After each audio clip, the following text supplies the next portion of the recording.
Welcome. Hello to all of you.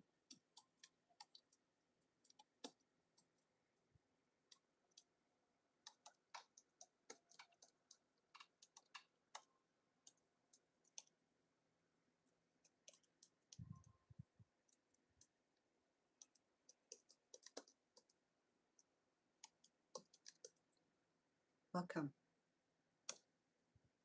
How are we doing?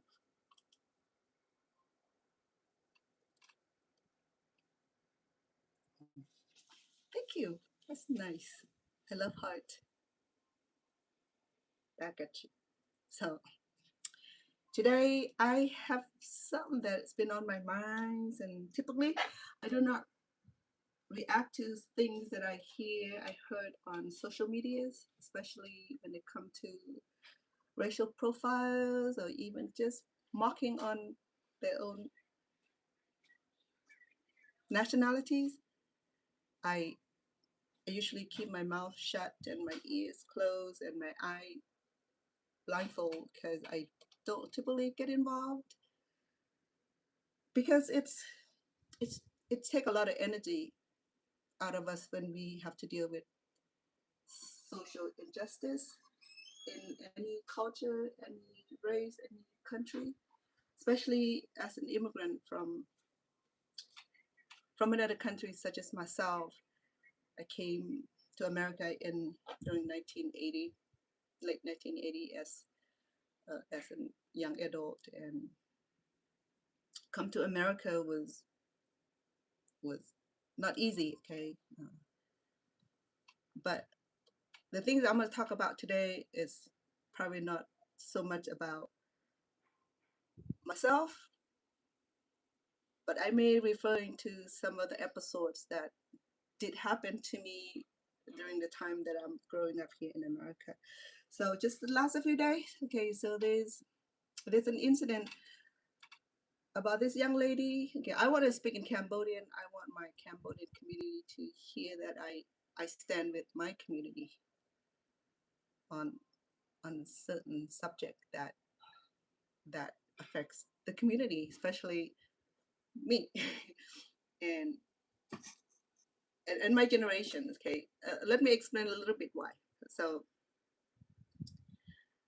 the social medias started when I first opened my Facebook, and then first I started with TikTok, and when I when I opened up my TikTok, I heard it.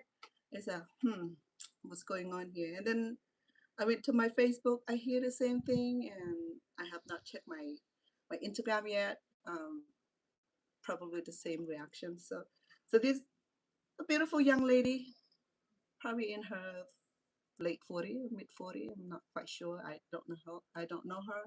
No, I have done much research on her. All I heard was rumors that she went online and was having a great time mocking our own people, my my people, the Cambodian or the Khmer people, uh, specifically toward the older generation. She referred to the generation that came as refugees. I'm a refugee. I came as refugees in 1980. I was already 18. So so she really referring to the generation, my generation and my mom's generation. We were first, my mom and I, we the first generations who came as refugees. And then I have my children who were the first generation are born in America. So this is how the story goes, okay?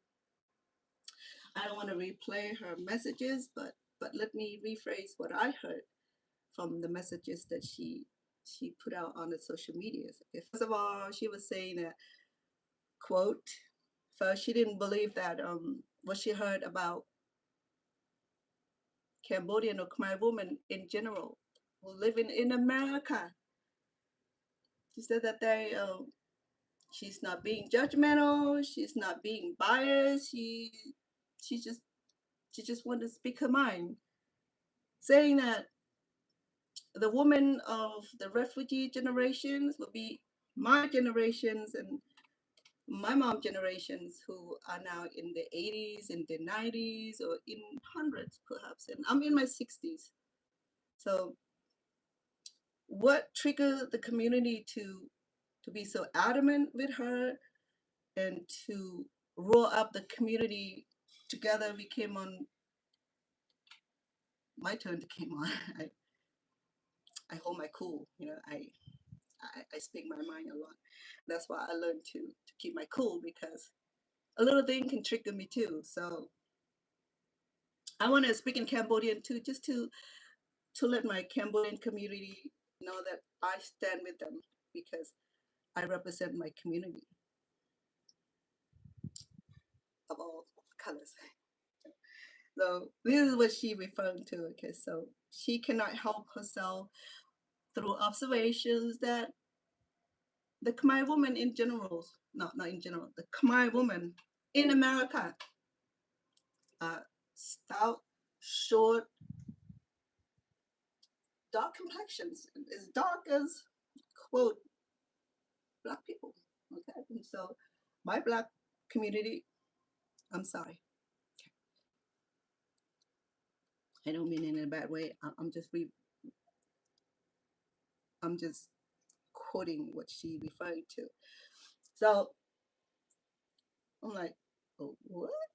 First when I heard it on TikTok, I'm like, casually, is that this young lady came on and she blasted her, so just blasting on her. So how dare it has the audacity to mock, to infuriate, to put down women of her own kinds, if she is. So she was just saying that the women in the generation, the refugee who came to America, are ugly because they have dark complexion. Mind her. So I'm like, I to me, I'm like, what? We are ugly because we have black complexion, because we are the genocide survival victim that came to America with just bareback, with with with traumas, with just surviving, and now she's gonna say that we are ugly because we have dark complexion, and that we are the refugee who came in that time who just ugly, which is stout, which is short, which is, what's the term she used? It was stout, short, black complexion, and ugly. I kid you not. So I'm like, CC, you gotta calm me down. Okay, so I waited for a few days to do this so that I can have time to like cool and calm and do it in a productive way so that I don't go ballistic, because I have tendency to do that when I hear something like this. Okay, so mind her. I'm over 60, living in America, came here as refugees, that short, that dark skin, that ugly, just trying to survive the genocide, the Khmer Rouge, they killed millions of people. We happen to be the survivor of the genocide. But what you didn't know about the genocide is that it went deep to then just annihilating the rich, the poor, the what have you. Okay, I'll go in a little detail to educate this young lady that why Cambodian have dark skin, why they are not tall, why they are not perfect in shape. Okay, in the day, we don't care about the shape of the skin, the nose side, the eye side, the lip, whatever it is. We don't care about the complexions. Okay? We we are hardworking people. Majority of them are farmers. They work in the sun all day. So yes, if you work in the sun all day, they're gonna get sunburn. They're gonna get sunlight. They're gonna get all that on us. Me too. Uh, but it didn't disturb me as much as um, as how she raised the issue. What disturbed me was the way she like mocking, like laugh about it. You know, she like giggle about like, you know, and rocking back and forth like she's having a good time mocking us as Cambodian women. You know, and they're stout, they're short, they're dark skin, and just ugly. Oh, okay, got it. So after she was attacked by hundreds, and yeah, damn, a lot of people were unhappy about it, and it offends a lot of people. It offends me too. I'm the refugee generations. When we came, we were not at our best looking. Even we came to America, we barely learned to survive, learn the language, acculturate into the mainstream, get into housing, get into employment, and educate ourselves. We didn't have time to worry about our complexion. It never, it never occurred to me that that was like the the most essential thing that we survive on is the skin color. But though there's certain thing that I learned about the skin color, which is true, though, you know, I mean, that would be another subject on another time. But referring to this young lady, her name is, I think she go by Angela. I think she one of those people who came here as entrepreneur or a businesswoman selling product, perhaps skin lightening product, you know, because she does look like she had packed of lightening chemical peels on her skin. And I don't care what she does herself, okay? That's her business. I don't really care. But if she's gonna promote her skincare product, lightening skincare product, do it in a way that where you know it's gonna draw the customers.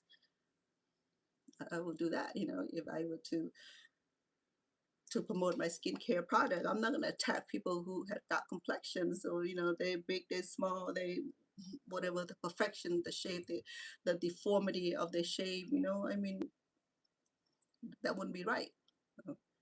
I will find the most effective strategy, you know, to promote my product without having to put down or mock anybody in general. Look at the American promotional, you know, I mean, they target certain gender, they target certain community, you know, they don't do it broadly, they do it in ambiguity way, you know, you gotta listen to the messages. It's just like, it's strange, right? So this, I want to play a song called Khmer Ơi Khmer. So I mean, refer to these two people that met and they were flirtatious, so they called each other Khmer. So they wrote a song about it. So the song was really in deep lyric, okay, to listen to it. So it's called Khmer Ơi Khmer. And for TikToks and YouTube, I do not own the copyright to this song, but this is the original versions of it's sung by Im Sok Kim, no Sok Sim, and Rose Recetier, one of our great legends who no longer with us, so both of them are. So it's called Kamau Ơi Kamau. It's a beautiful song. We just say that dark, early dark. So they kind of tease each other about their complexions, you know, and then what all it meant was that um, dark complexion people are the most hardworking, the most truthful, most beautiful soul, and that they endure the pain, they endure the element, you know, they're hardworking people. So it's flirtatious. Let's listen it together and I can definitely translate it for you. It's really a fun song, you know, I mean, I used to dance to it and I love it. Every time when this song come on, it just makes me happy.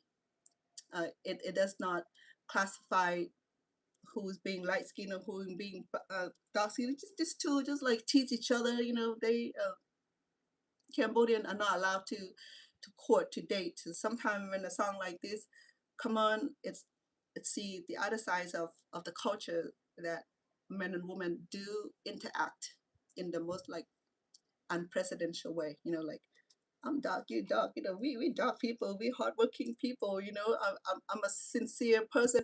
Even my dark skin, it does not justify my look, my beauty, but you know, it go deep to my heart, deep into the heart, where you know I'm kind, I'm loving. You know, skin tone is just a skin tone. It does not justify. It does not break me.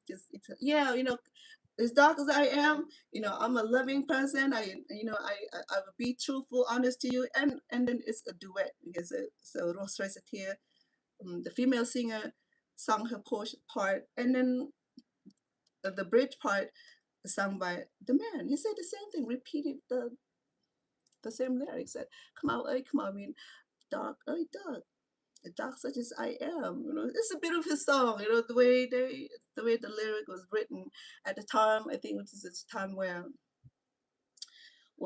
the ethnic Cambodians are kind of divided between the light skin sectors and the black skin sectors.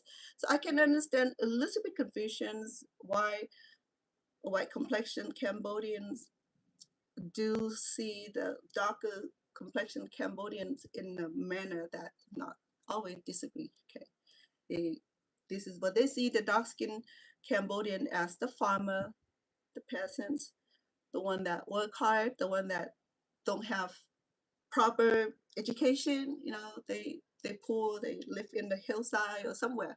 So versus people with the light complexions, they live in a fancy home with air conditioning, with moderate comfort.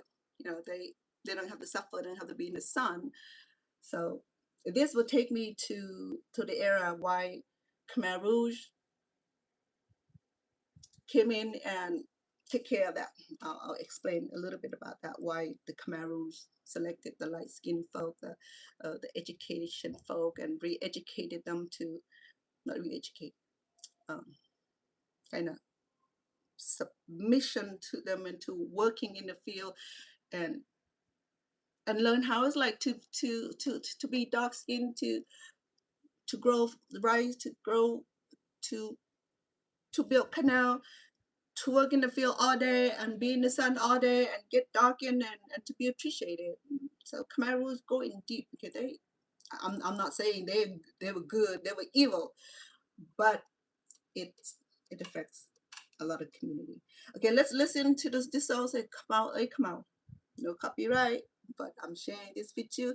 The song is originally sung by Sinsum Im and Ross Recetier. Im Sung Sim and Ross Recetier. It's a beautiful song. Let's hear a portion of it, okay?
This is when the bell comes through. Same versions, same lyric.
There you go. So this song had deep meaning because just the two who met and they just tease each other and court each other and just being flirtatious. That I'm dark, me too, but my light skin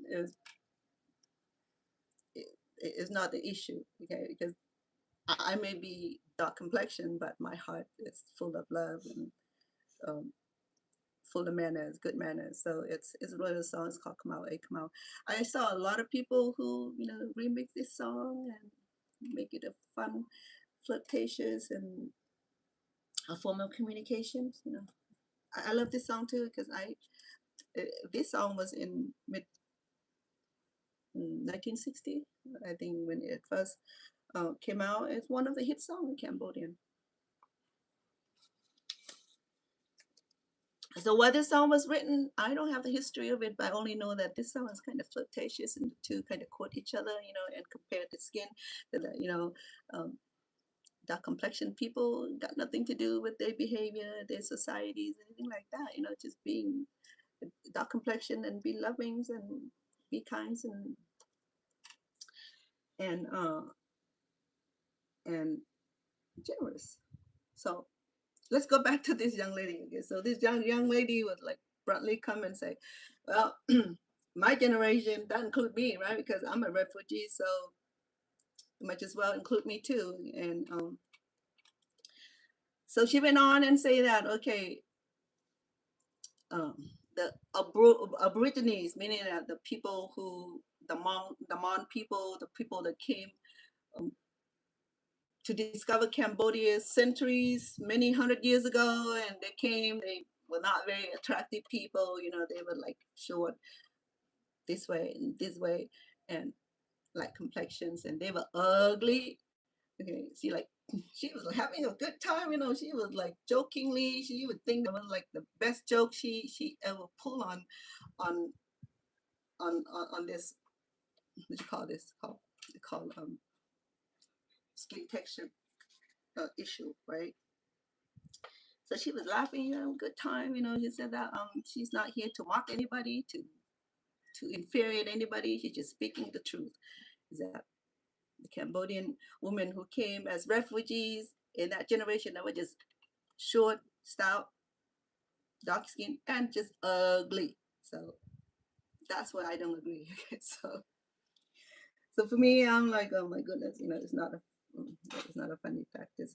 So I went on and I make some comment. I read a lot of comment, a lot of reposts and remix and all that, and it took me a couple of days to digest, so that way I don't lose myself completely. Because as a community advocate, I educate people at the level where we promote harmony, we promote justice, we keep the skin color, we keep the height, we keep everything, the physical and the human anatomy out of the social platform. We're supposed to uplifting each other. We're supposed to promote health. We're supposed to promote mental health. We're supposed to promote the security among ourselves. We do I need to hear that? No, I don't. Do I need um to hear people compliment and that, oh, I'm gorgeous, or I'm this and that? No, I don't need to do that. I know who I am. I know what I am. So I know what ground I'm standing on. But when this is happening, it affects a lot of people, especially those who don't know how to advocate for themselves, those who don't know how to speak for themselves. They hurt, they deeply hurt. But I said, why? I mean, we are not all of us are blessed to be, 5'6", 5'9", or the most alluring porcelain skin. I think my complexions are cool for me. Um I'm happy with my skin tone. My dad had dark complexions. My mom had lighter complexions. Between the two, here I am. I mean, living in America, that helped a lot of transition, help a lot of what do you call it, help help what do you call it? It helped with the proper nutrition. Um, I think it have to do with nutrition too. Not just a beauty product. Is that and then we don't have to be out in the field till the earth in the sun all day, like the rest of my good Cambodians, who the farmers who practically raised and born on farms and till the earth, and in the agricultures all days. And in fact, in Cambodia, it's pretty hot. When I went back to Cambodia, I kid you not. Okay, so you think that I have dark complexion when I go to Cambodia? I'm shining like bright light. You think that, oh wow, you're white.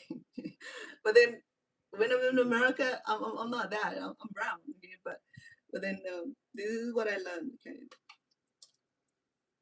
Okay, we can uplift ourselves by just accepting who we are and what we are, and if you can promote your beauty products and do it in a way it does not affect or hurt anyone emotionally, mm, physically.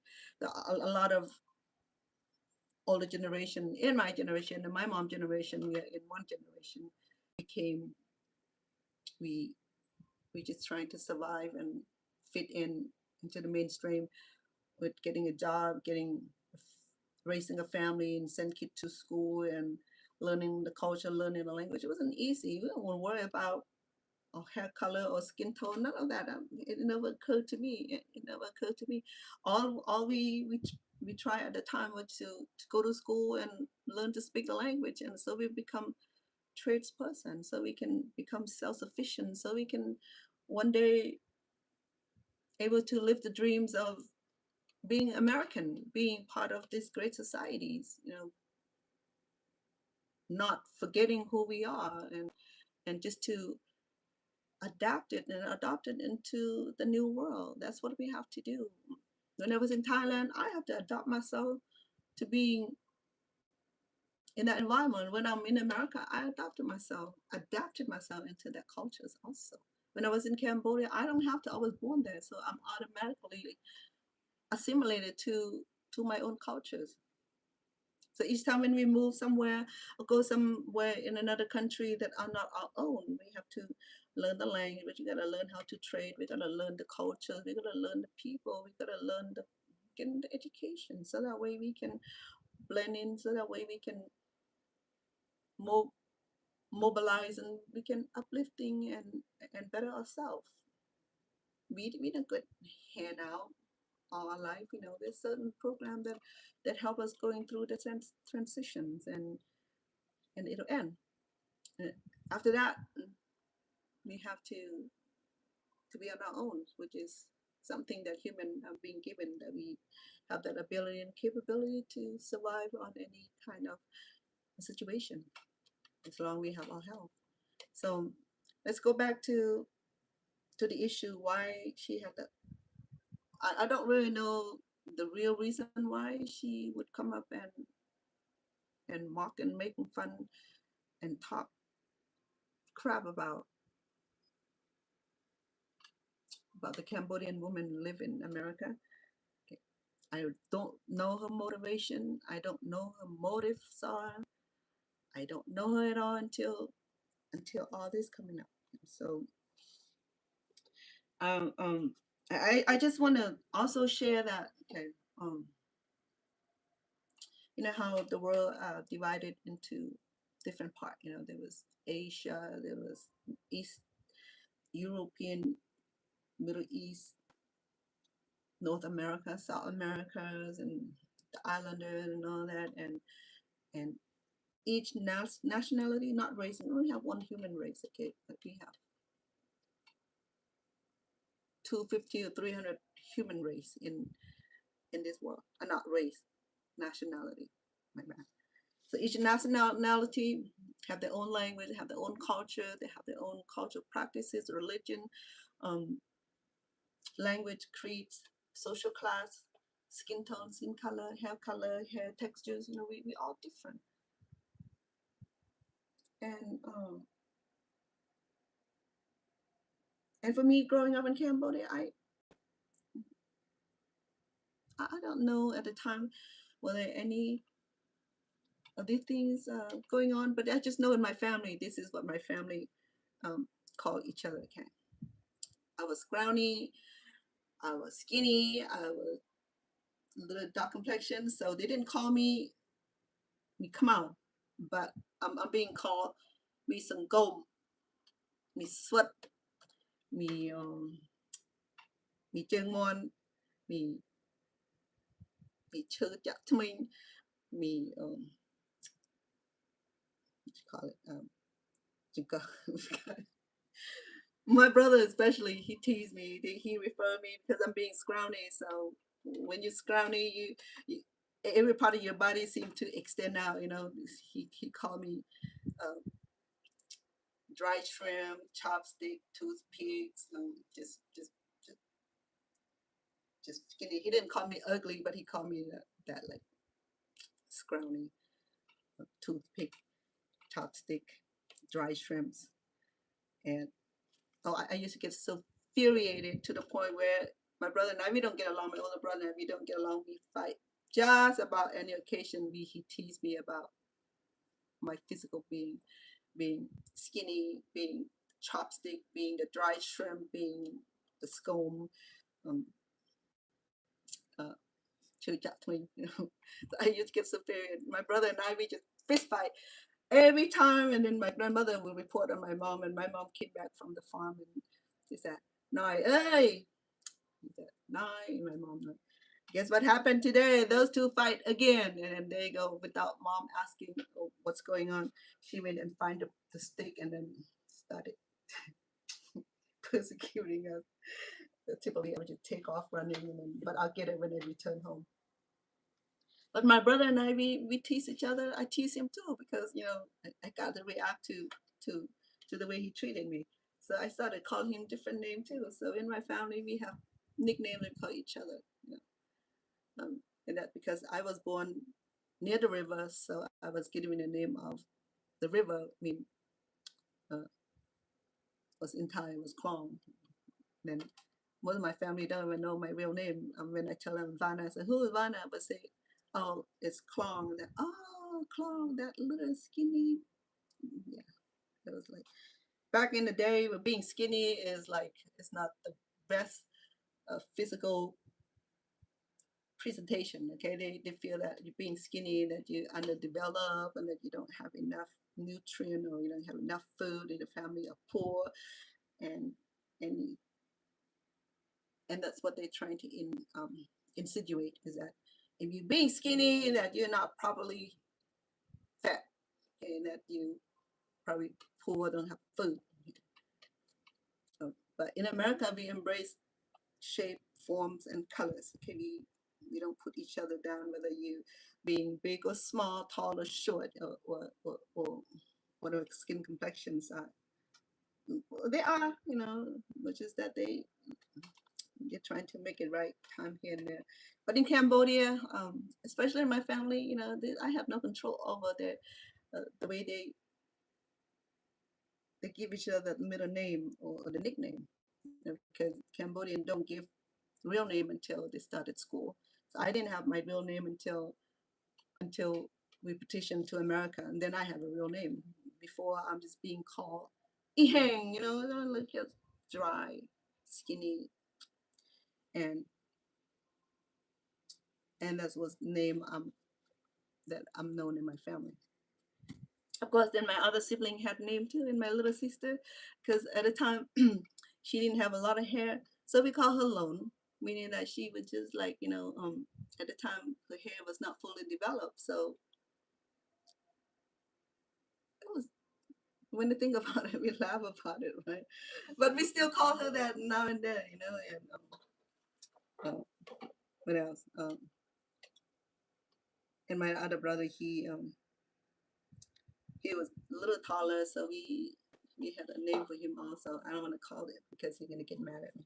But anyway, so we had nickname for everybody in the house. It was not offensive to us at the time because everybody had a nickname. Cambodia, we don't call a person by their first name or their last name. They refer the noun to as Jimmy's mom, Jimmy's dad, Jimmy's sister, Jimmy's uncle, Jimmy great grandparents. We don't call them by their first name.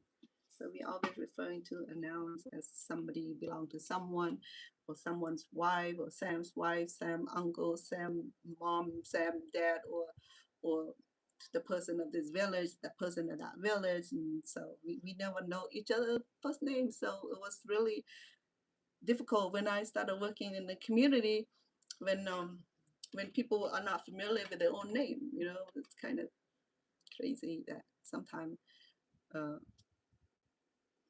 some of the culture really are different than American. As soon as they're born, they do the footprint, they did the blood test to verify you. Okay, you just got out of your mom womb, and you need to. The government already like certify who you are, and make sure that you have that fingerprint, you got the blood type, you got that DNA structures in the record, and give a name and with the birth certificate. Right? I mean, in Cambodia, I don't remember any of that. Okay, like I didn't have name until I came to America with the name that my parents gave me, Vanna. I think my other name was like River, where that was my birth name, and then my mom thought it's not so pretty, so she gave me a pretty name. So yeah, in America they do everything by the book. Cambodian, we like laxy daisy. We don't care, if the child roam 5 miles to fish frog or to find food, and he'll come home. If it's not come home, then well, we're gonna send relative to go look for him. And then same thing for me. I roam free. My mom not worried about go fetch me or bring me home. I know when to come home. And I could be roaming with my uncle to the field. We did that. Sometimes we spend a lot of time swimming at the river. But I drown a lot, and that's why I don't like to be near water too much. So I never see my mom come and look for me, and my dad come and fetch me, or my grandparents come and fetch me. We know when to come home. If we don't come home, then we're gonna have to camp somewhere, and by then when you come home late, and then you get, oh, so the tricky part about not that we have to come home to report in is, if we come home late, we're gonna get swiped, we're gonna get it, we're gonna come home, mom and dad already got the stick ready for me, said, why did you come home? Why did you, blah, blah, blah, you know, and that's why coming home was like, it's necessary. No one have to go fetch any of us. We know when to come home. If we don't come home, then we're gonna have to face the consequences where, the stick will be waiting, and yeah, go. And then you can't run anywhere to get help, because everybody discipline kids in the same manner. If they get whipped everywhere, grandma whip, grandpa whip, aunt, uncle, everybody whips. So it doesn't matter when you go in to get whipped. So might as well get whipped by your mom, and then after all that work, and she'll bring this monkey bombs or the herb and try to apply it, and that was that. There was no CPS, no governmental involved. It's just like a family thing. So that's what I'm used to. So that's why when we came to America, we have issue, because that technique had had come with the family, the original refugee generation, where now started to deal with the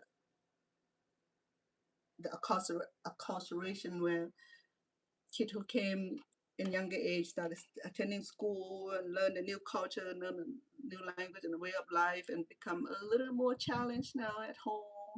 They want to be free, wanted to speak in English only. They feel ashamed of speaking their own native tongue, because they'd be mocking, they'd be making fun of, and there's a lockdown in school where English is the only language that can be spoken in school for a few hours, so that way the kid can make the transition, learn the language quicker. I remember I mentioned that already. Mr. K, he teach English as second language, and he's a great man. He had great admiration and the love for the refugees, because at the time there was there was a large section of Cambodian, Laos, oh, ethnic Laos, multiple ethnic Lao that came, the Khmer, the Mien, the Hmong, um, the Lao Tung, the Lao Lu, and there's about 10, 15 other ethnic minority that came from Laos. And then we have the Vietnamese, we have Cambodian, we have Laos, and their ethnic minorities. So the school are full of Asian people, and when they heard that California was like, the temperatures and elements was fluctuated, they can farm, they can, and that the social welfare are more receptive, they're more friendly, they can get more than in another state, because California is known as the social welfare state, and the benefits are great, and people need that for the start. And in another state where the social welfare are not so great, they would give the aid enough just to survive for a little bit, and then everybody have to work, and sponsor will help their the family that they sponsored into transition, get a job, get education, and put that in school, put that to work, and put the kid to school, and it was like that. So when I heard about the great opportunity in California, everybody migrated from every state. They left their job, they left the sponsored, they came to California, and there was a large settlement in Long Beach, California, in Stockton, California, and Fresno, and throughout the state. Not so much in Sacramento until later um, later in time, and there was social class too in the group, where the Hmong people settled in certain area, probably more into agriculture area, because they like to farm. The Cambodian also cluttered in their own community, so they're relying on each other support. And I was a community advocate. I worked for the agency that provide all the social welfare and the social support and the connections and the language and all that. So I was like in the central where I can be helping Hmong person who speak Laos, and be helping Vietnamese who can speak English and make the transition, and allow hook them up with the service they need. So I've been doing that for so many years, and of course, and that's where the new language submerged, where I learn new language, not just English. So I learned a few Asian languages so I can promptly work with the community. So I love that. I love the Asian community. We never really, I never been judged in the way that this young lady judged me, beside the mainstream that judge me and call me names and want me to go back home and spit on me, and decent exposure in the middle of the street and stuff like that. I never been judged from my community. Only one time with this young lady, um, I was helping her getting her citizenship and do a lot of translations. And one day she called me and said, "Oh, you have such a strong accent." I have Khmer accent. Um, so then, kind of said, well, I know that my Khmer accent is very strong. So I wasn't really mad at her. I wasn't really adamant, but I just want to challenge this young lady as why she even confront me that I had such a strong accent when I already got everything done for her through all the citizenship papers and the translations. She got her citizenship approved and everything. Now she's gonna call and tell me that I just want to let you know that you did a great job, but you have such a strong accent, Khmer strong accent. I'm like, so I kind of like throw the cold water back at her and said, "Did you trying to tell me that all this time working with you for like a couple of years and you be telling me that you didn't understand the word I'm saying to you because I have such a strong accent? No, I can't understand you." So I said, "So what's the problem?" "Oh, there's no problem. I'm just trying to tell you that you have such a strong accent." I said, "I know that.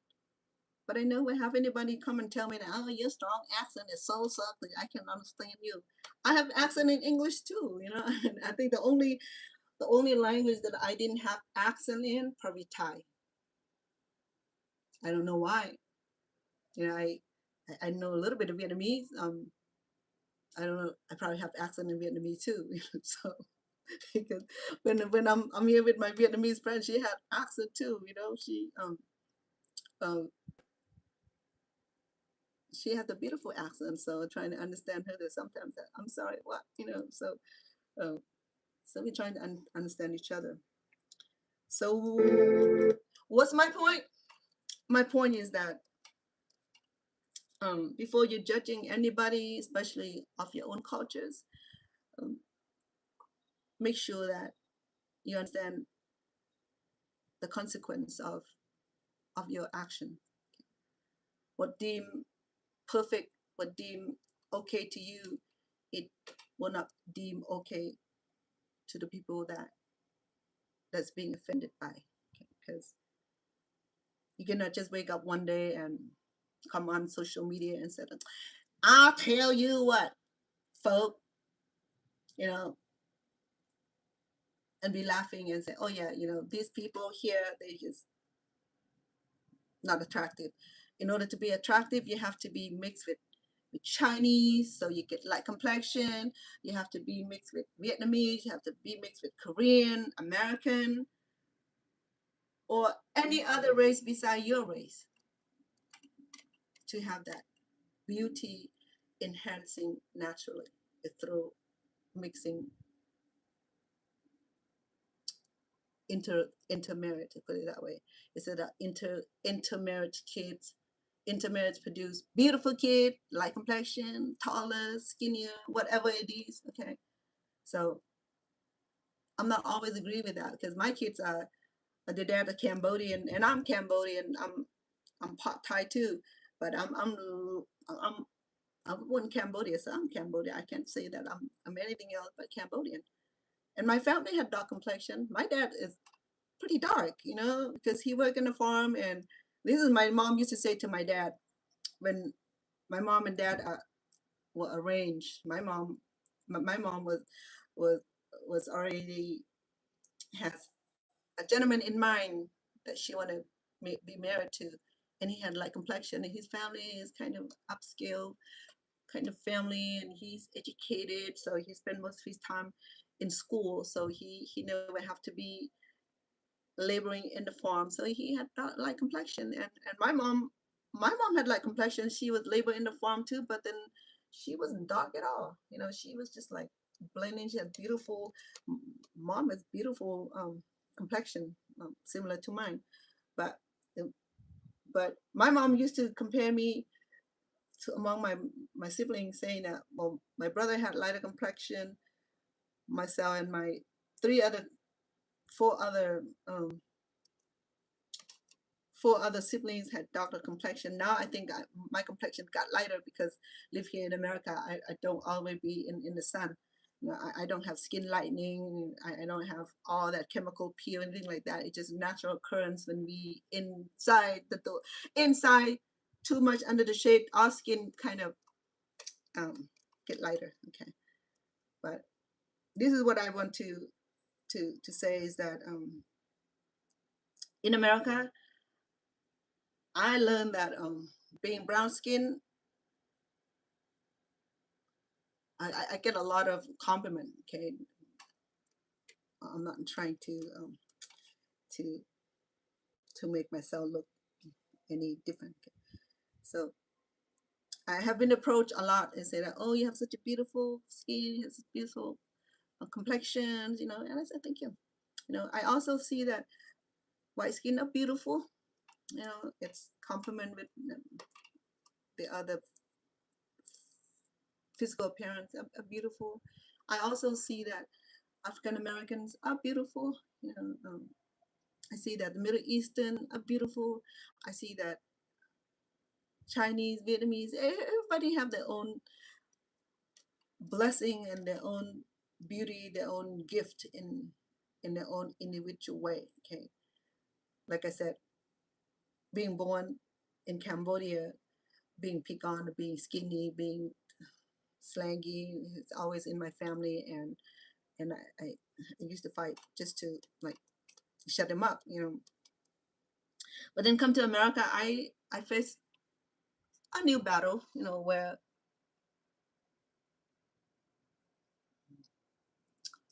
Americans don't really know who we were until they so many of us came and Americans started to learn about us, and then and then we here to share the land and brought with us the goodness of it, you know, um, the intellect, the cultures, the religions, the traits, oh, the skills. And as for me, I come to America was the only, well, not the only. We the refugee have been dispersed throughout the region, but mainly in America. We settled in America, so I was lucky to settle here in America and start my family, and all my kids were born here. So even my kids are born here, they still classify under Cambodian ethnic, which is just like, doesn't matter how many generations of black folk were born here in America, they still categorize under the of or aborigine or original uh, ethnic under the black or white or Europeans or Latinos or Hispanic or what have you. Okay, so it doesn't matter where we go, we do not switch and change the ethnic group. We're gonna always be under um, ethnic group of your ancestors. Doesn't matter even now. My mom and I being first generations and my kids are being the first generation American born, still list under Cambodian. And that's because my family is Cambodia, from Cambodia. So when my grandchildren are being born again, they're still going to be listed under the Cambodian ethnic. It doesn't matter. Same thing for Black and Latino. They've been here longer than Asian folk, especially the Southeast Asian folk, my community. They're still enlisted under Latino or Mexicans or, yeah, Latino. So some of the questions really asking, are you Latino? Yes or no? Yeah. I don't know what's so important. In some other document will ask you, are you Latino? Yes or no? Okay, if you're not Latino, then what are you? You know, but the questions always ask, remember, a lot of governmental application will ask, are you Latino? You know, we ask, are you black or are you Asian? But it's always referring to, are you Latino? I don't know how that rectify. But because I do a lot of government applications, so when it come down to the ethnic group, they would ask whether you're Latino. Say no, no. Then you go on and you verify your group, or you're Asians, or you're black, or you're white. But then, are you Latino? Always like the top notch question. It's kind of interesting for me because I said, what's the purpose of it? You know, because you already asked, you already had categories of different ethnic on the bottom. Why ask, are you Latino? If no, then specify your ethnic groups. Asian, there is no categorize of subgroup of Asian from Cambodia, Asian from Thailand, Asian from from China or not. It's just Asian in the large group, you know, just like the whole half of the hemisphere would be Asians, and the other part of the hemisphere would be Black and Latino, European. And it was interesting question how they categorize that. I never understand uh, how that works. You know, that's all I'm saying. That okay. I'm just gonna say one thing to this young lady. If her family watch, I'm supposed to be doing this in Cambodian, but I think she will speak enough English, saying that just remember that during the Pol Pot regime, the war was not on the power. Okay, it is okay. So it is a power, is control, um, but also to get the complete power, the pauper military disarm everything. So societies, the structures, the infrastructure, the social standard, uh, the monarchy, the social class, the ethnic class, um, the military, and all that. They disarm everything. It just come down to like basic same equal in everything, meaning that the monk will be disrobed, the teacher uh, will be persecuted and put to death, and any sign of of what am I saying this? I'm saying to this young lady is that if she were in the time of Khmer Rouge, she would be the first one to get marched down to the killing hole, because the light complexion at the time, that's where they're looking at. They be written of people with light complexions, any sign of intellectual, like education, the teacher, the lawyer, the priest, the monk, um, all those wealthy folk with light complexion would be like the first one to get marched down to the killing field, okay, to get rid of you. So, as you know, that why so many Cambodian with a dark complexion that survived the Khmer Rouge, because we know how to survive. Just like the song said that, well, we take hardship, we endure the element, we endure life, we know how to survive. But people who city develop don't know how to survive in the field. They never know how to grow crop. They never know how to do rice paddy. They never know how to till the earth and grow crops. You know, they were city folk, depending on farmers to bring crops and sell at the market so they can take and to feed the family. So the Khmer did a few awful things, but one of the things that they did was to like get rid of all the intellectual sign of education, even wearing glasses that show the intelligent, intellectual. If you have light complexion, that sign of intellectual, sign of goodness, sign of wealth, signs of educated folks. So they march them down to the killing field and gone. My ex-mother-in-law was a teacher, and but she had like, because she got dark complexion, so she was saved by her skin tone. Believe it or not, if she had light complexion like I'm up here right now on the screen, she would have been gone too. So she was questioned. Somebody turned her in and said that, well, she's a school teacher, and then she was questioned, but then she learned that in order to survive, she had to act uneducated. So she speak in a way that convinced the Khmer Rouge that she's not educated, because Cambodian had um, certain language, like what we do here in America that we call ghettos, or we call ghetto language. We just being ghetto and put it that way. So she act ghetto. She act like she doesn't read or write or speak formal tongue. That's how she survived. But my father-in-law, he was the pilot, but he was Thai descent, so he left Cambodia, went back to Thailand, and he didn't he didn't live through the Khmer Rouge, but my mother-in-law did. And my ex-husband, he was only a child at the time when he was forced into the labor. He was assigned to yeah, he was dark complexion, so he survived. Okay, but they assigned him to um, thank you, Miss Sissy. Yeah, the kids are beautiful. Thank you. Um, so he was assigned to a group where they work with the human feces and grind them and turn them into fertilizer. Okay, so the kids that are old enough to work will get sent to certain age groups, and they assign certain duties.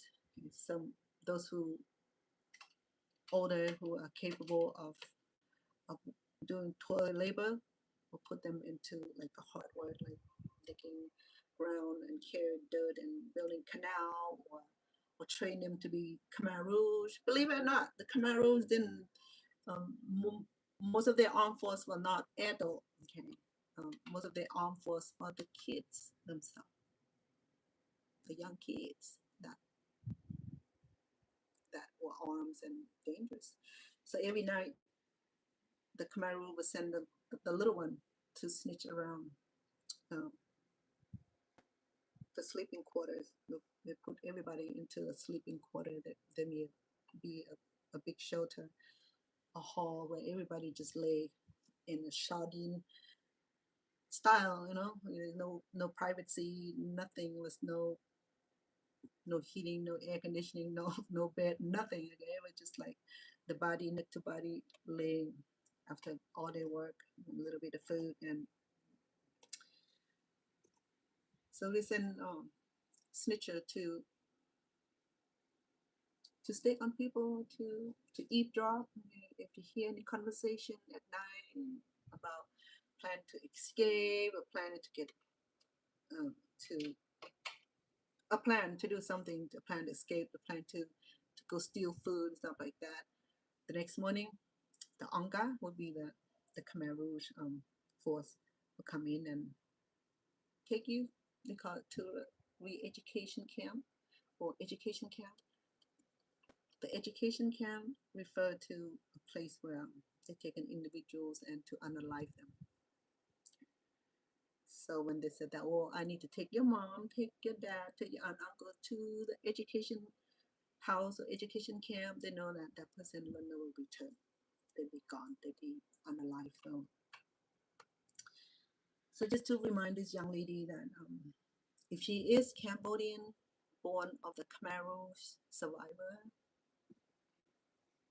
should look deep into the roots of her parents also, unless she's not Cambodian, that her parents are from Thailand, Malaysia, China, or Vietnam, or simply because she had changed her look by chemical peel or chemical treat. So it doesn't matter. But if she really is Cambodian, she may be, because I think 2 days after the vitals of her content, her sister appears on the social medias and offer apology. Well, the young lady offered apology, but then she went on and said that, just trying to justify herself. That was not sincere. She denied the fact that she didn't mean it, and she didn't insinuate that the Cambodian woman in America are short, stout, dark complexion, and are ugly. She didn't say that. She didn't mean that. It's kind of ironic when you just said that, and now you're going to come back and confess to the wrongly confess that I did not say it, okay? I didn't mean it, okay? So we the community didn't buy that. The community didn't feel it was sincere. How are you going to come back and say that? Well, I didn't say that, okay? I didn't say exactly like that. That the woman who live in America who came during the Pol Pot regime, they were just stout, short, this what do you call it? Which is out of shape and ugly. She didn't say that. She's trying to say that, well, I'm a charitable woman. I do a lot of charity work. I'm not the kind of person. Blah blah blah. Okay, but if you are truly a charitable person, then why the heck did you even utter your mouth and mocking people like that? So the reaction from the community was overwhelmed. All those who can speak English eloquently will go online and promote the product or promote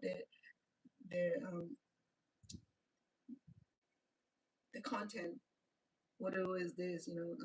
It was like overwhelmed also. Why?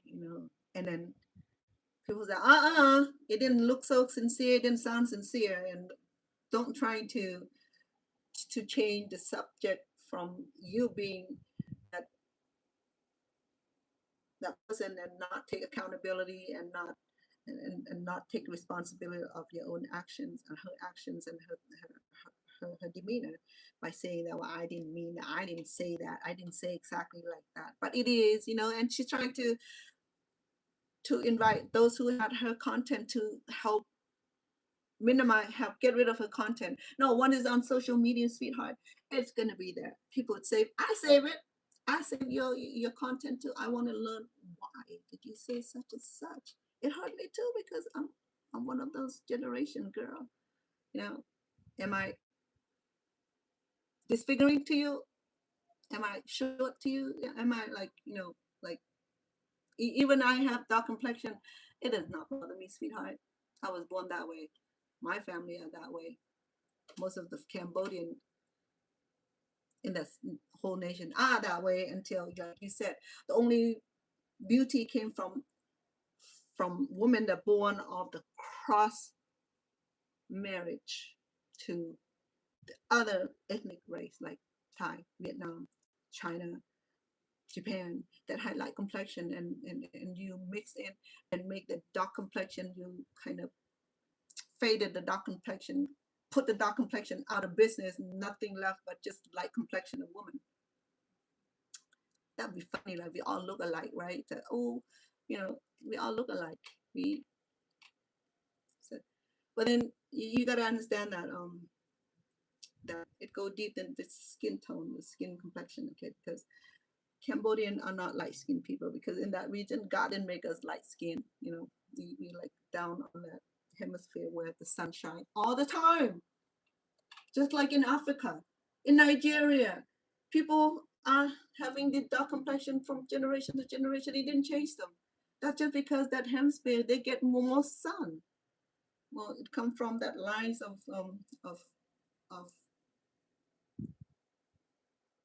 ethnic too. Okay. Same thing for Cambodia. You said, well, the Khmer Mon are ugly. Yes, the Khmer Mon are the original Khmer group that migrated to Cambodia and that create the Cambodian society, plus the Chinese community that migrated to come in and help that intermarriage and break down some of that dark pigment into a lighter pigment. I'm a product of that too, because it's a trace back. My family, my grandmother is from China too, from Funan, yeah, on both sides. I'm not ashamed of it. I'm proud of who I am, but dark complexion never bothered me, never occurred to me. I never have to worry about the look, the skin tone, the complexion. I never have to worry about that. As long as it's matter in here, the work that I do for the community, that's matter. That's what love, that's what make us beautiful. That's what make us great. By do things for each other, not to put down each other.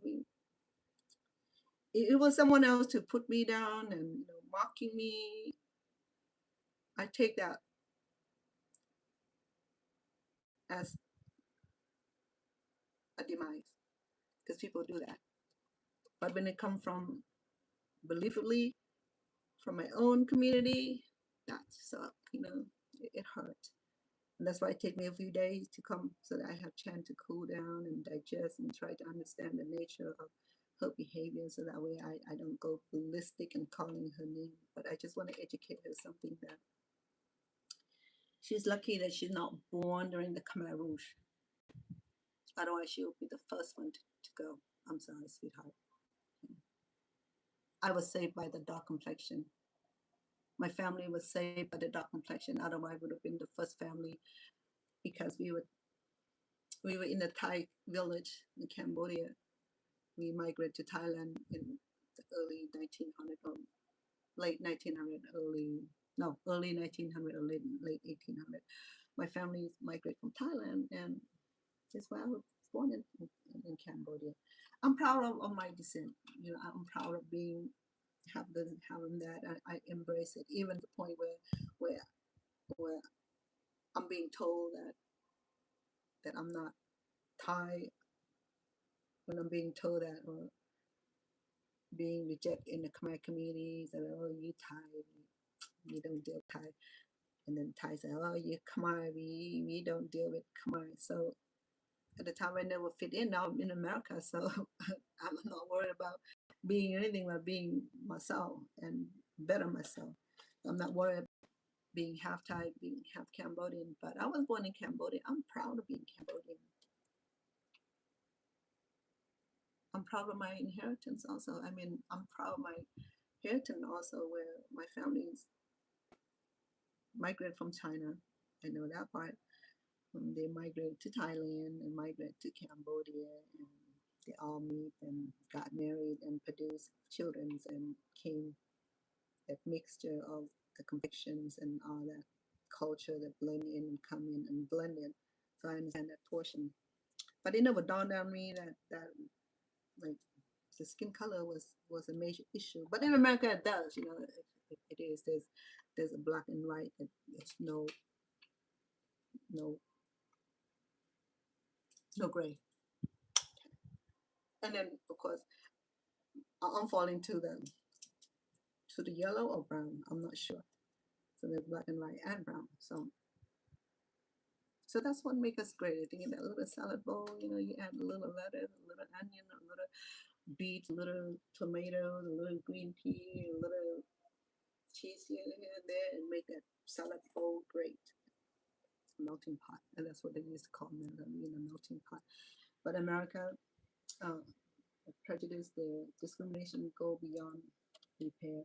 But in Cambodia too, I mean, let me talk about it. Since I opened up the can of worm, I might as well let the worm out. So I was in Cambodia just last year, 2 years ago. So I talk about it already.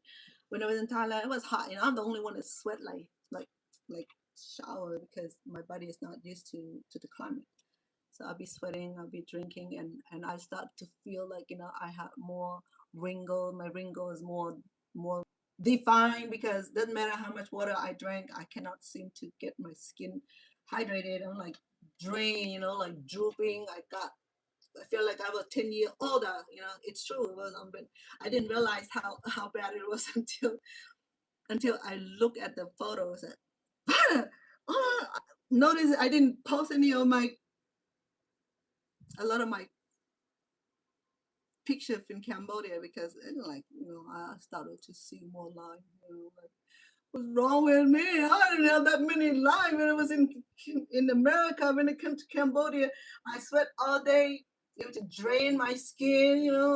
And I look at my cousin; they look fine. They seem fine. They don't sweat. They don't have all that lines and wrinkle like me. I'm like, oh. So that was not the only issue I have. Okay, so in Thailand, a lot of women in the village they wear sarong, so they're okay. I wear sarong, I'm blending, I'm fine. I went out and bought some silk dress, and during the event, I wear the silk dress and nice custom made blouse, and they love it. They think it's beautiful. They like it because they consider me a foreigner because yeah, because from America they call us foreigner. They call farang mean the American. So they said, oh, it was so nice to see Farang wearing skirt. So they love it. They said, oh, they can blend in. They feel more comfortable around me because I wear the sarong. So they call Farang wearing sarong, meaning the American wears sarong. So then when I went to Cambodia, visit my family on the other side, across the border, we we rode in the car for a few hours and get to the border, cross on foot and go through to go to through um, checkpoint, the Thai checkpoint and the Cambodian checkpoint, and through my family. But I'm still hot. I'm still sweating in Cambodia and Thailand. The element is the same, that high humid. Even there's no sun, it's still so warm. I sweat. Like everything from here and there. It was so uncomfortable. Even almost a month there, I'm still sweating. My body's still not used to it. So even with the fan, there's no air conditioning, so it's just fan running 24/7. That's still not helping, because it's like all that hot air just like circulate the hot air around. So I'm in Cambodia. I wear sarong. So because sarong is like an open garment, just like I'm wearing skirt. It's sarong. It's just a longer garment, but skirt is shorter garment. So I'm wearing my sarong. I'm trying to be comfortable. I'm trying to be more Cambodian. I want to blend in. But to my surprise, my cousin telling me that, why are you wearing sarong for? We don't wear sarong anymore. So, huh? Why can't I wear sarong? Well, sarong is a ghetto. We don't wear sarong anymore. So what you guys wear? So now they wear pants and two pieces, the blouse and the pants.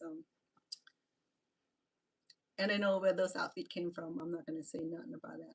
Okay, so so I have issue when I was wearing sarong going to the marketplace, right? So to me, I'm proud of being Cambodian, and woman wearing sarong was part of the Cambodian costume, like a daily Cambodian costume. It's not like I'm going on a date, going to the wedding. Even a wedding, they have that silk sarong, nice outfit and elaborated with the what you call it, the sequences and all that, the sarong, the silk sarong, but like a upper class sarong. The one I wear was like cotton, floral printed sarong. I'm sweating. I want to stay cool, so I wear sarong with my belt here. I have this belt. I took this belt with me. This is the silver belt that I bought from somebody from here. So to prevent from my sarong from falling off, I have to fasten it so that I don't bear myself. I wear the sarong. I have to keep it. I have to keep it so that way, if I lose my sarong, I better have a beautiful, sexy underwear, right? Because people can be laughing. So sarong is like just like a piece of garment, sewn together, and you just like wrap around and you go around about. So it's always wearing sarong, and my cousin was like, "You're not going to the market wearing sarong with us?" Yes, I am. So believe it or not, I'm the only one that wearing sarong at the marketplace. The people still staring at me, they said that. Well, so no one say anything until a few days later. I'm still wearing my sarong. And when I went to the market to get more sarong because I wanted that cheap price sarong, I can bring some home. I still have a few I brought with me. So I went to the little vendor where they sell article, they sell blouses and sarong, and some of that sarong are imported. So I bought a whole bunch of sarong, and I said, "Would you like some sarong?" I said, and so so then one day I went back to that same market, right? I was on the back of a motorcycle. We pack everybody in a motorcycle and we go to the market and buy food and anything that we need. So I was walking past this one vendor, the beautiful lady. I think she sell gold and jewelry. She made my day because I was walking past her little shop. She said, "Oh, Bong Sarai." He said, "Sister, I saw you wearing sarong the other day and I love it." I'm like, "You do?" I said, "Well, the whole community went against me when I wear the sarong. You're the first person said that it was nice." He said, "Yeah, people don't wear sarong anymore, but when I saw you wear sarong, I I thought it was the cutest thing." Like they said, only American would do such thing, Cambodian, um, the native won't do that. They said, "I'm a native, I just happen to live in America. I'm still native. I'm still Cambodian." So she was telling me that, yeah, Cambodian feel that wearing sarong is like it's not one of those typical attire for the Khmer woman anymore. Khmer women now want to upgrade their attire by looking more modernized by wearing pants and blouse. Wearing sarong, that wrap piece of sarong and article will like signify people who in the what do you call it? Pre Khmer Rouge, okay. Post Khmer Rouge, women don't wear sarong anymore. They wear pants, they wear two pieces. I said, well, the only time that I saw a woman wearing two pieces of pants and the blouse in Vietnam. Because I went to Vietnam plenty of time. I know the Vietnamese, they have their beautiful two pieces outfit. They wear pants. They don't wear sarong like Cambodian. They have this called ao. I think they call it ao ya. I think this beautiful outfit in like a flow, uh, broad leg pants, and typically made out of silks and and light material, and they just beautiful. And when I drove by, and at the time where all the college kids just came up from school and they wear this white uniform, this long pants, long hair, and they were riding on bicycle. I thought it was like the beautiful image was. So yeah, so I have issue when I was in Cambodia. I cannot even wear a sarong because people don't wear anymore. And I'm like, why you still have sarong um, uh, at your shop? I said, well, because sometimes people wear during the change when they take a bath. They still put around their body and cover their body, but they don't wear sarong to the temple or to the market like you do anymore because people will stare at you. So, all right, then I'll wear more. And my cousin, one time, my mom got sick and we was, we have to take mom to the emergency for um medical services. And it was like on that day I'm still like, wearing my beautiful pink blouse and a pink sarong, and I wrap myself nicely, secure it so that I won't drop it,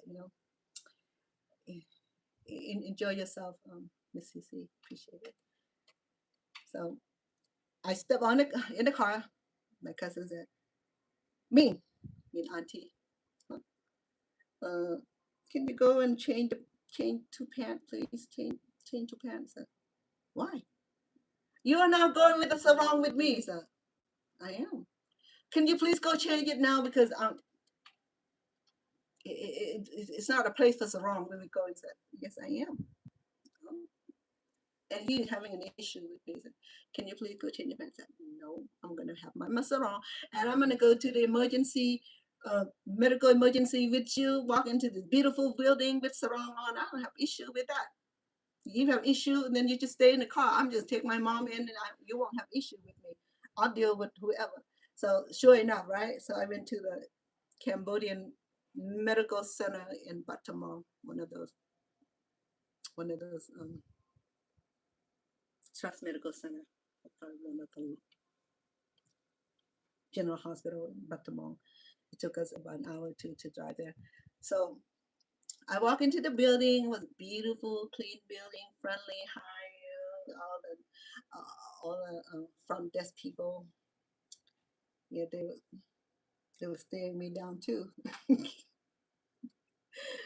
I love the expression, like,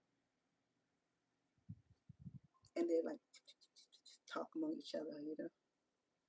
You can hear them talking about me. Doing so wrong. So I went to the window in Cambodian, and I have to register my mom because my mom had bad diarrhea and bad stomachache, and uh, my brother convinced that I need to take her to be seen. So I did. So after that, about me wearing sarong, so I approached the window, my turn talking, and she wanted to know my home address. So my home address, and I don't remember my cousin's home address in Cambodia. So I gave them the home address in America. I said, "Oh, you're from America?" Yes. So that changed the whole perspective. Where they like about my salon, about, oh, she's from America. So the conversation went on and on. And then they look at me and say, "Oh, you look good in salon." I know it's not sincere, but they're gonna make money out of me. So I was there talking to the doctor, and the doctor trying to convince me that he wanted to put my mom overnight and to observe her, blah blah blah. Mom already got all kind of diabetic medication from America, and now but these doctors saying, well, did she vomit? No. Did she blah blah blah? No. But she had one diarrhea here and there, and she's fine now.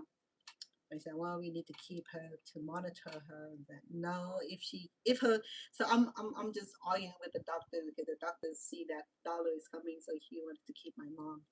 So with that moment, like emergency visit, it cost me almost $300. And like, so I came with the sarong, and I tell my cousin, stop telling me what to wear and not to wear. Okay, just what you guys wear does not affect me, and what I wear won't affect you. Sarong is very typical attire for Khmer woman, and it's appropriate. So yeah, but that's something that you only wear at home. I'm okay with that. But in America, we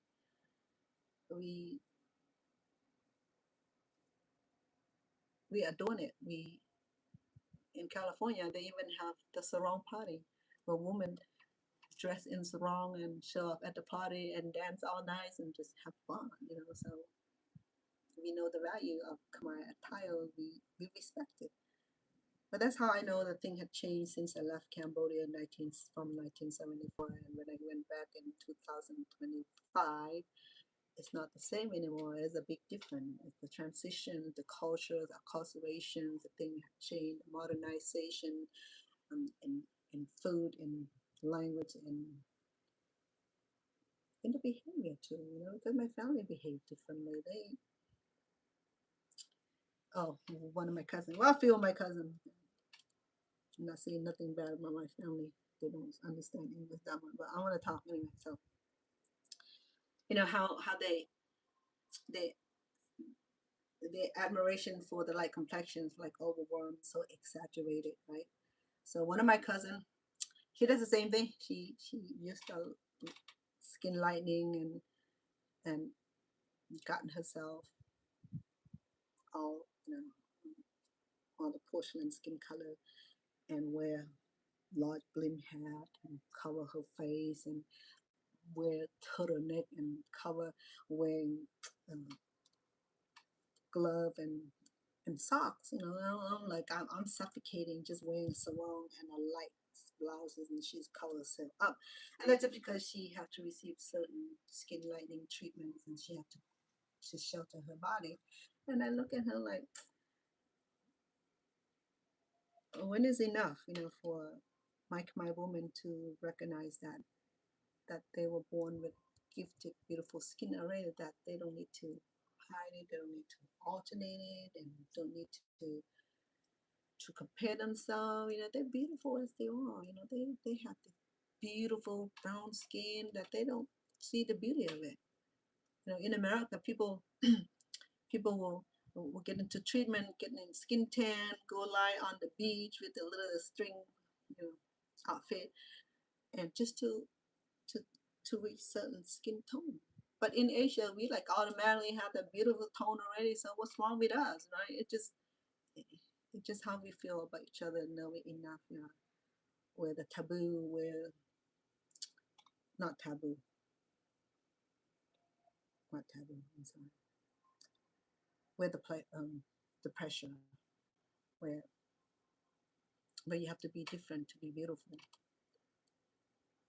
But let me emphasize that to my Khmer woman in Cambodia or in Canada, where we at. Okay, we are beautiful. We are blessed. We already give beyond measure. The beauty is a built-in beauty already. Okay? The external beauty, it's crucial because it promote confidence. It promotes um, assertiveness. But it go deeper than that. Yeah. Uh, the exterior beauty without the interior beauty, it just don't work. You have to have that external beauty and inner beauty that come with the gift from God. Is that to and that to accept who we are and accept those people who they are, and not trying to compare, not trying to alternate. If you do, fine. Don't go make it so obvious. Um, don't go against anybody else. And if you're gonna make all that transition, all that change, then change for yourself. Do it for yourself. You don't have to go and make it such a controversial comments and a narrative in general about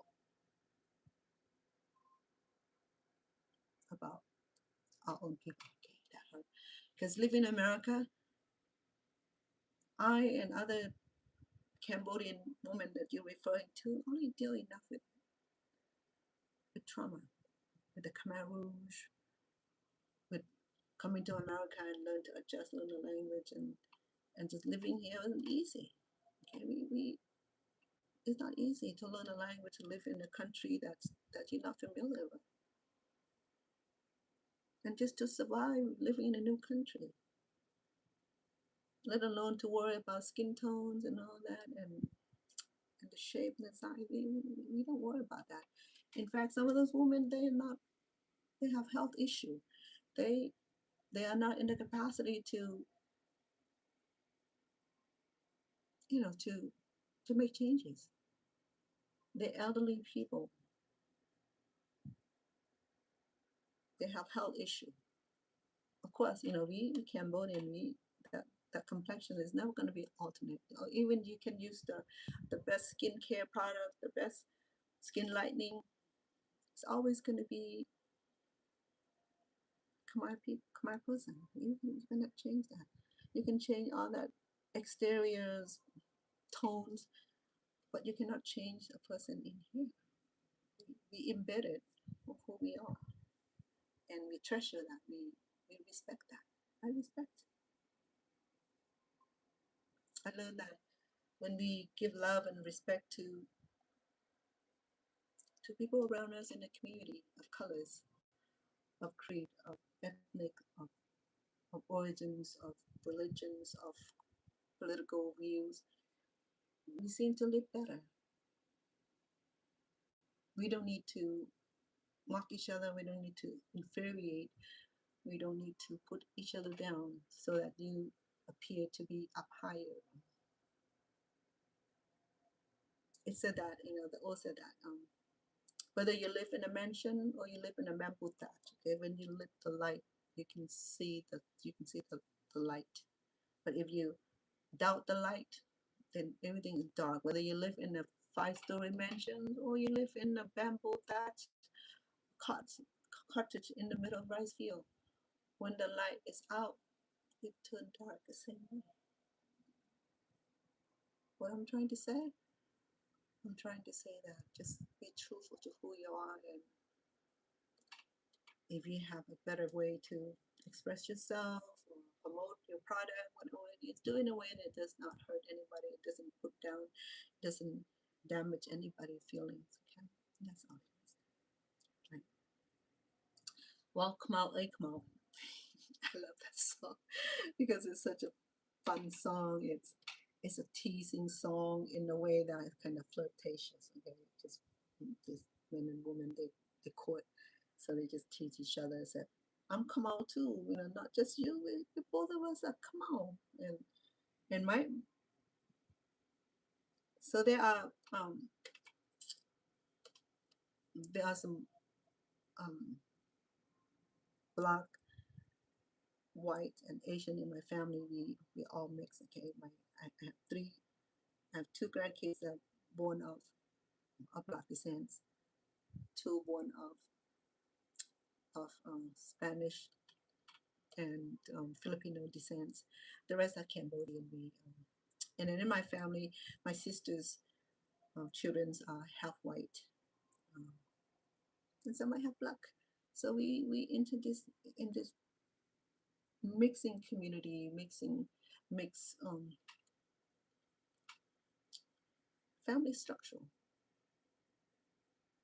My family are no longer 100% Cambodian or Thai or Laos. We've been here for I've been here 46 years. The thing had changed,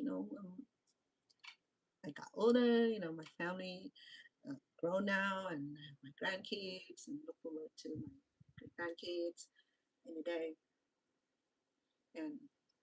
And as time moved forward, my family started to commingle, start to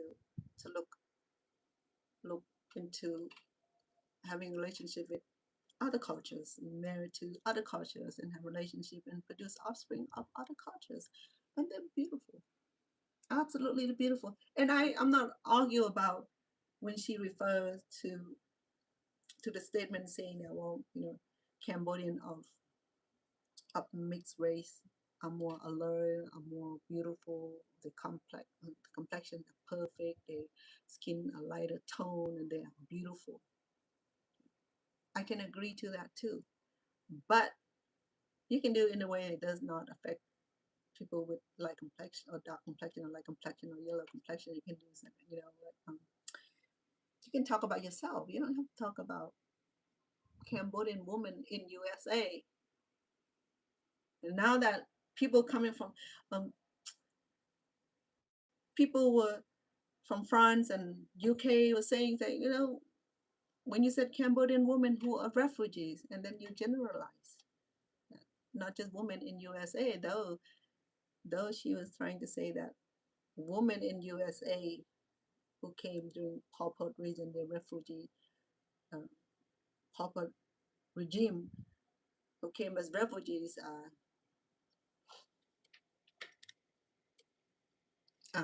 short, stout,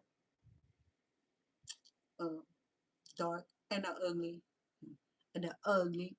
And so referring to everybody around, every Cambodian woman around the world, because we are refugees. I'm refugees, and I'm proud of that. I'm glad I'm here. I'm glad I'm alive. I'm glad that I'm safe. I'm glad that I have the opportunity to start my family here in this beautiful country. I don't care who say anything about America. I love it. I won't trade America for anything. I'm gonna probably gonna stay here until my last breath. And I want to defend America till the last breath. Also, I don't care about anybody saying anything about America or leave America because America is not habitable or it's suck and all that. Thing change. Okay, each administration will change. So we just have to live through the the transition time. We have to live through it. It'll take 3 years, 4 years, 5 years, whatever year. It's gonna pass. But my sweetheart and I had planned that we might retire in another country, preferably in Cambodia or Thailand, wherever country that we feel most comfortable with. And we're going to be going back and forth.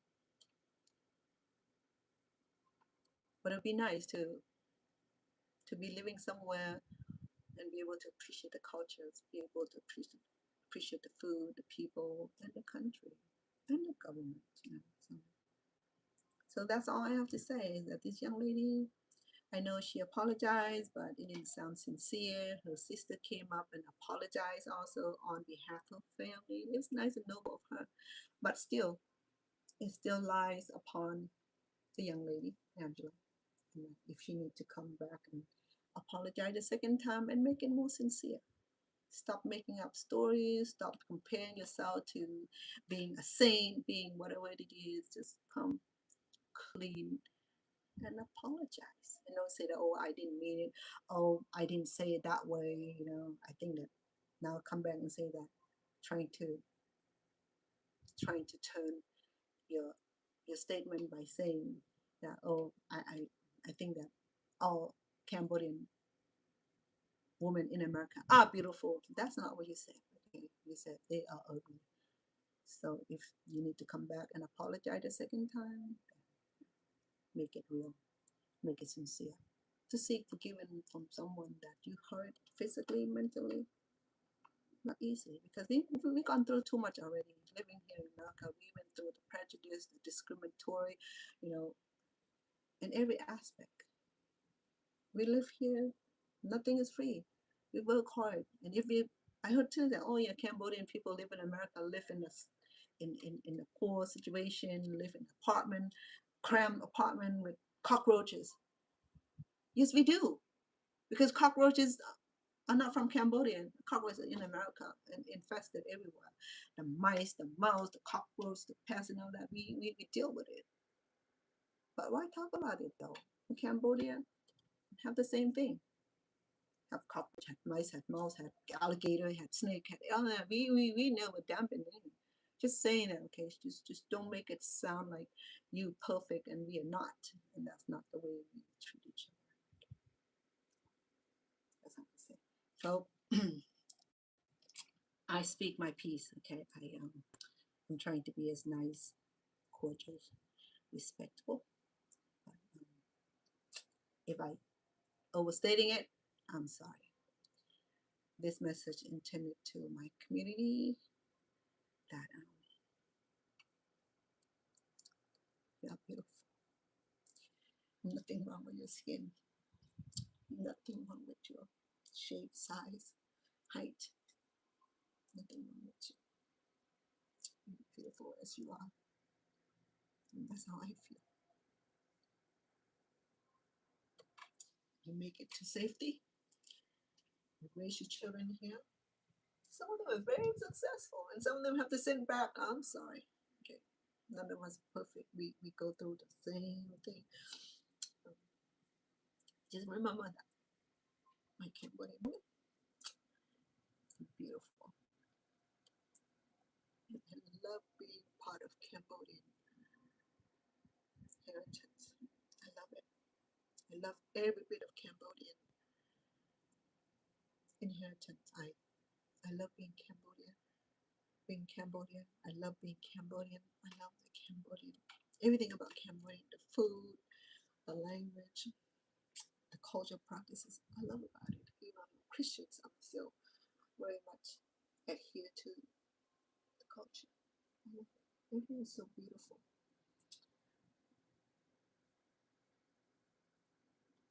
It's beautiful.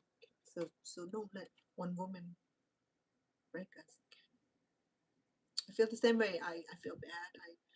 I waited until I'm more calm and more assured to come here so that I can show you that there's goodness in every skin tone, every complexion, every culture, every ethnic groups, every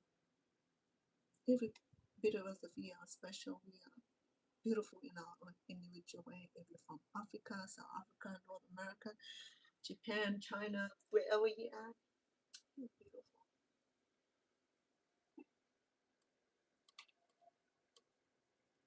We're beautiful. We're all different.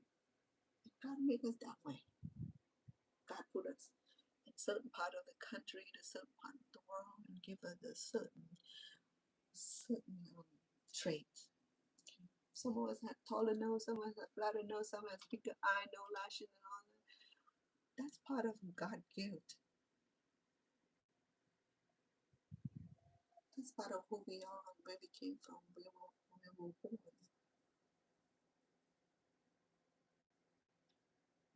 And they're beautiful. Look at it, okay? They're beautiful. To me, they are. I don't know about you. To me, I think they are beautiful. You don't have to be looking like movie star.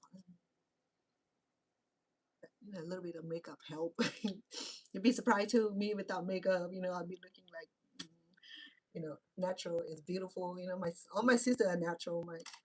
My baby sisters, they only wear makeup if they attend wedding, maybe once in a blue moon. But for me, because um, because I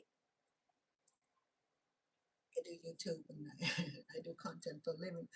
So in the morning, and I love looking nice. Yeah, I love looking nice. Put it that way. I love wearing nice clothes and I'm simple. My hair is simple. I, I don't really do much with my hair. I, I cut it short for the show and after that I let it grow. And I always have long hair. I'm very simple. I'm not one of those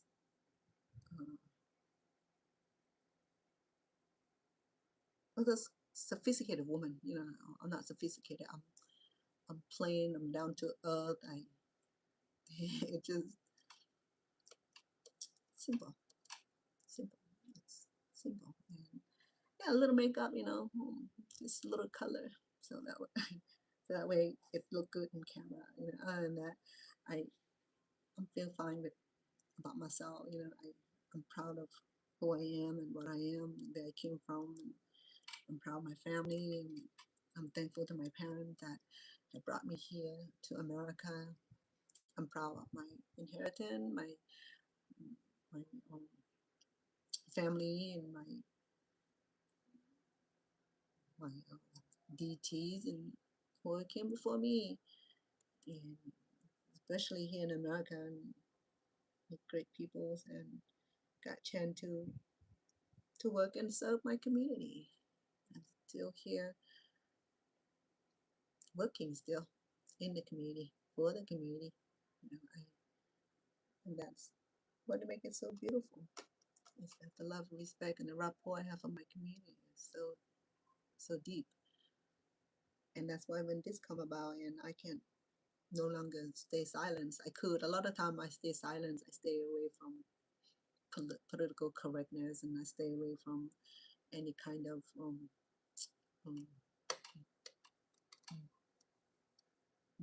derange or any kind of what you call it, any kind of confrontations or any kind of content that promote hatred, promote um, injustice. I My job was just to be on here talking nothing but food and and just having fun with you guys. That's all. Nothing serious about me, you know. I mean, if I go eat and I go eat and I cook, and I don't talk bad about anybody. I don't attack anybody. I don't put anybody down. You know, I talk about my family a lot. I because it's the only people that are close to me that I can talk about. You know, that I don't have to make up a story because I was born in that story. So I have a lot to tell about my family, and I can say a whole lot. You know, and it did not. I haven't heard my family mention that. Well, mom, don't talk about family. But sometimes the kids will say, you know, mom, can you not talk about us, please? You know, but they have to understand that I'm proud of my kids. You know, I want to talk about them. I want to talk about my grandkids, and I want to talk about the dream. I want to talk about their success, their triumphant, the, the disappointment, the despondence, the chaotic, and all that. None of it's perfect. You know, sometimes like to do that, but sometimes if I offend my family, and they'll let me know, and I chill down a little bit. But most time when I've forgotten, I do mention my family a lot because they're everything to me, especially my kids. You know, they're my they're my kids. And I'm proud of them. My grandchildren too. You know, just like the twins just graduated, and I'm proud of them. And they went to college, and I'm proud of them. And I'm just happy that I lived long enough to see this happen. I just can't be more happier. And I try to be positive in every aspect, even I don't have everything that we dream to have, but we'll just be grateful what I have and be complacent what I have, and accept the fact that I'm being Cambodian with dark complexion. I'm cool with that. You know, I can't change it. So just be happy. And at my age, I can't complain too much. Just be grateful that I wake up every morning. You know, and I just paste myself with some powder and some eyeliners and lashes, and I'm cool with that. Okay, as long as I look presentable, so that way you don't look at me like, what's wrong with her? She looked pale today. But somebody mentioned that, Alana, you wearing a wrong lipstick for your show. Okay, make it brighter. Who's trying to manage me? You don't manage my show, okay? Sometimes I I want to look more natural, okay? So I don't put a lot of color in my lips. So is that okay? It's okay if I don't do blushes, or it's okay I don't do bling bling bling on my I my eyebrows, you know, or my eyeshadow. You know, people always have something to say. It's no stranger to say that. It was some of my good friends. You know, they either they hate it or they love it. You know, if um, I can differentiate whether there was like supposed to be a supportive comment or not. She said that, well, you know, I know that sometimes the audio suck. I'm not a technician, so you know, sometimes the audio is really, really bad. And I can't hear. But when I replay the audio, I say, "Oh man, you know, no wonder people can stay tuned." So I'm sorry about that. Okay, I'll make it better. He's building me a studio back there.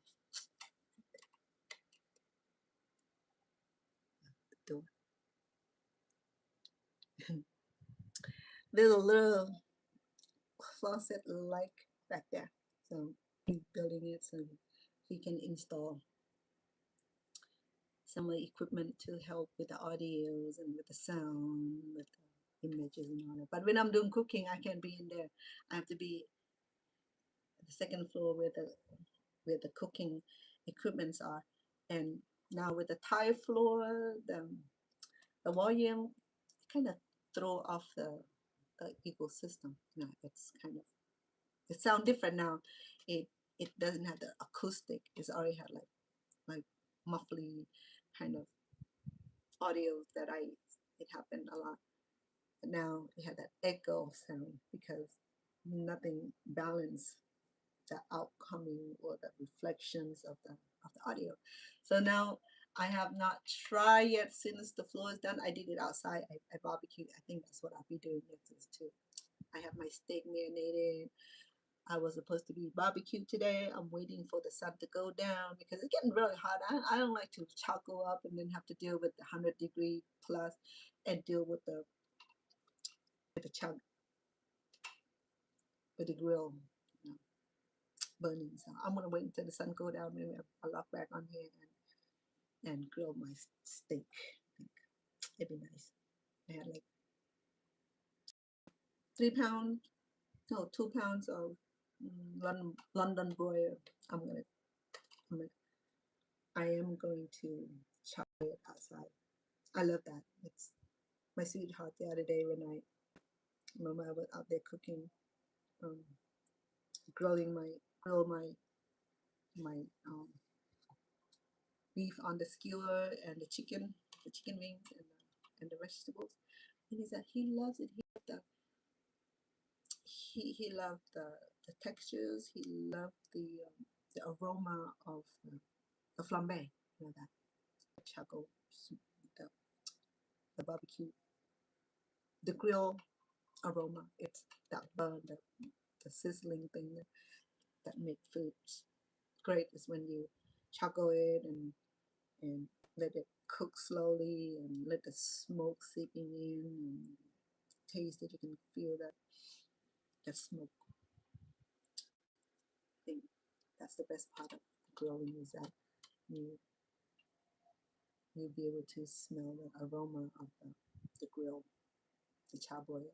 It's really, really great. Well, up to you too, Miss Sissy. Have a great evening. Okay, I'm gonna log off and see how the weather is coming and if it's getting cooler. I still have my steak. I marinated already. I wanted to execute today. I don't want to leave it too long. I marinated yesterday. I was gonna be cooking and then my baby daughter called, Mom, are you anything tonight? I said, not yet. Well, I'm gonna go over to your older daughter. She she gonna she gonna cook for my birthday. Her birthday will be on the 16th. She turned 24, my baby girl. Listen, we'd love for you to come. So then I had to drop everything. It's like this is like when she called me, she said that it's like 4:30. She said that that the family gonna be meeting, just her and my other daughter and her family. We're gonna start around 5:30, and I look at the watch. I have an hour. I'm still trying to figure out what to wear. And I'll make sure that I said, I'll see if I can be there because I don't want to promise her and then say, well, you said that you're going to be there, but you weren't there. Just like the other day. Yeah. They said that they told me already on the phone calls that they're going to meet over here and over here and over there for my niece's birthday. Rosemary, happy birthday, sweetheart. She's turned 40. And she and I about what? She is 23 years younger. So say, yeah, auntie. I said, I like to meet and have dinner one day. I said, yeah, we'll incorporate the family. So her sister flew down and her mom flew down from California. And then I waited all day for phone call, whether anything gonna happen. Nothing happened until my sweetheart and I we started driving around and we ate and drive around the strip area. And then my daughter texted. We on our way to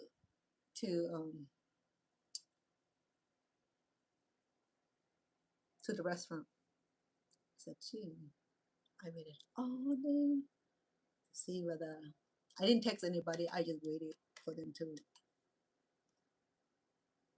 send me something.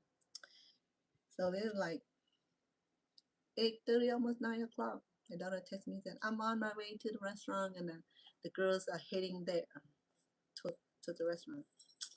So I said, sweetheart, do you want seafood? Said, no, I don't feel like seafood. Well, if you come, I'll take care of our tab and we take care of our own tab. If you come, I said, no. Well, you're not coming, then I'm not going.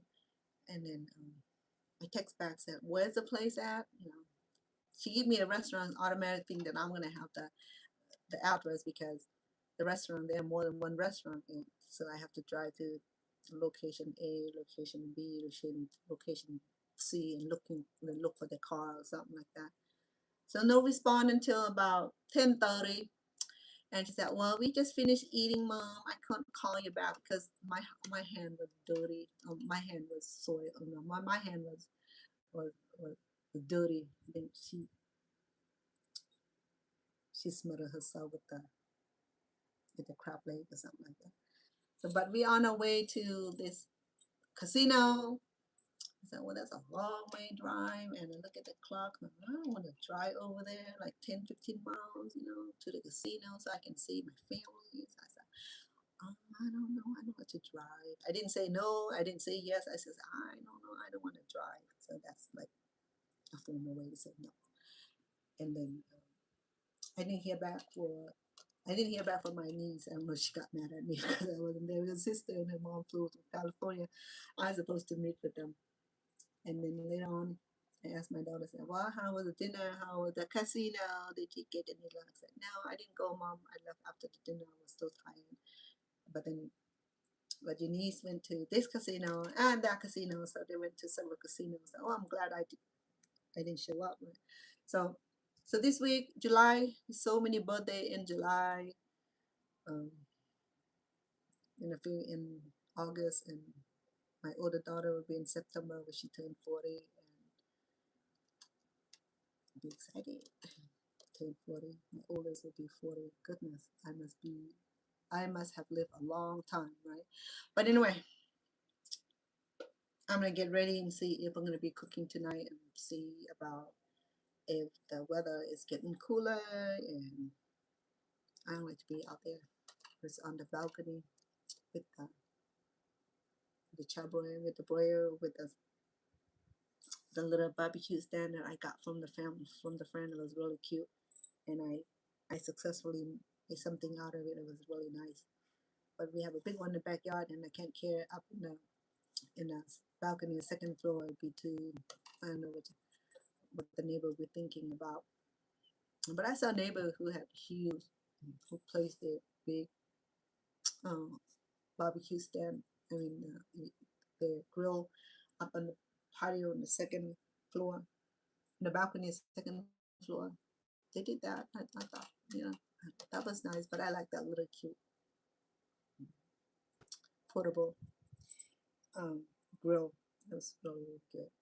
I like it. I'm trying to get the gas stove. It's a lot easier. I don't have to light the charcoal. This one is a little inconvenient, but it's all good. I'll make it work. Okay. So I'm grateful that you came up on here and support my channel. I appreciate all of you. So the message today is for all my Khmer sisters in the community, aunt and grandma and great grandma who are living here in America or Cambodia or United Kingdom, in Australia and Canada or Japan, Korea and Germany, wherever you at. Just remember that who you are, and what you are made from, and just embrace your own beauty, embrace your own skin tone, embrace your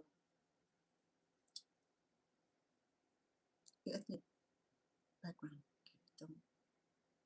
Don't ever change that. Don't. You can change attitude, but don't change who you are, because it's it's not possible to do that. Mm.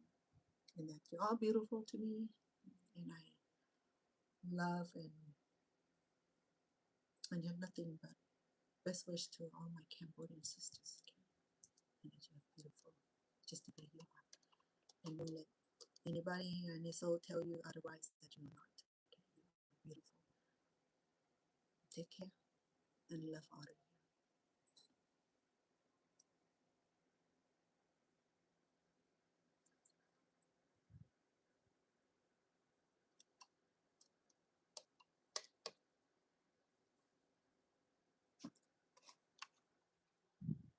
Oh, Ekmal.